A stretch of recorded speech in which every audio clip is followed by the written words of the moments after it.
क्या आपका मन भी एक अनथीन दौड़ में शामिल है? क्या आप कभी सोचते हैं ये विचार कहाँ से आते हैं और क्यों कभी रुकते नहीं? हम सोचते हैं कि हमारा मन हमारा सबसे बड़ा दोस्त है, लेकिन क्या यही मन हमारे दुख और चिंता का कारण भी है? आज हम एक ऐसे व्यक्ति के विचारों में गहराई से उतरेंगे जिन्होंने मन की इस पहेली को सुलझाया। वह हैं जिद्दू कृष्णमूर्ति। इस वीडियो में हम समझेंगे कि मन क्या है, यह कैसे काम करता है और कृष्णमूर्ति के अनुसार हम इससे कैसे मुक्त हो सकते हैं। एक, मन की परिभाषा। मन क्या है? जिद्दू कृष्णमूर्ति का दृष्टिकोण मन कोई अलग चीज नहीं है, बल्कि यह विचारों, स्मृतियों, अनुभवों और ज्ञान का ही संग्रह है। यह कोई स्थिर चीज नहीं, बल्कि एक बहती हुई नदी की तरह है, जिसमें हर पल नए विचार आते रहते हैं। हमारा मन सोचने वाला, थिंकर और विचार, थॉट को अलग अलग मानता है, लेकिन कृष्णमूर्ति कहते हैं कि ये दोनों एक ही हैं। मैं विचारों का ही परिणाम है। मन अतीत और भविष्य के बीच झूलता रहता है और कभी वर्तमान में नहीं रह पाता। बी, मन की समस्या। क्यों मन हमारे लिए एक समस्या है? संघर्ष और द्वंद्व। मन हमेशा जो है, रियलिटी, और जो होना चाहिए, आइडियल, के बीच संघर्ष करता है। जब आप कोई काम कर रहे होते हैं तो मन सोचता है कि मुझे यह नहीं बल्कि वो करना चाहिए था। यह द्वंद्व ही दुख का मूल कारण है। डर और असुरक्षा।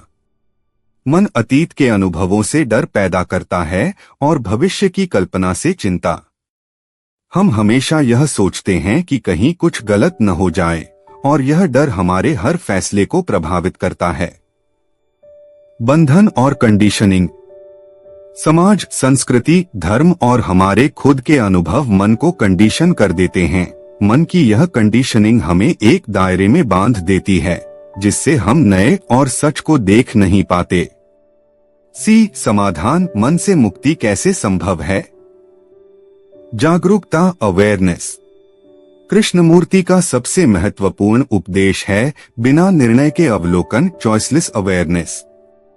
आपको अपने विचारों से लड़ना नहीं है, उन्हें दबाना नहीं है, बल्कि उन्हें एक तटस्थ दर्शक की तरह देखना है। जब आप अपने मन को बस देखते हैं तो आप पाते हैं कि यह कितनी तेजी से दौड़ता है और खुद ही शांत होने लगता है। मौन, साइलेंस ऑफ माइंड। जब मन शांत होता है तो वह एक गहरी मौन अवस्था में चला जाता है। यह मौन ही सच्ची शांति और प्रेम की शुरुआत है। इसी अवस्था में हमें अपने भीतर की सच्चाई दिखाई देती है। यह कोई जादुई तरीका नहीं, बल्कि एक धीमी और निरंतर चलने वाली प्रक्रिया है। वीडियो का निष्कर्ष, कंक्लूजन।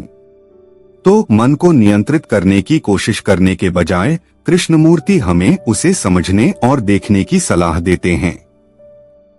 जब आप अपने विचारों से खुद को अलग कर लेते हैं तो आप पाते हैं कि सच्ची आजादी और शांति मन को शांत करके ही मिलती है। यह सिर्फ एक दर्शन नहीं है, बल्कि यह जीवन जीने का एक तरीका है।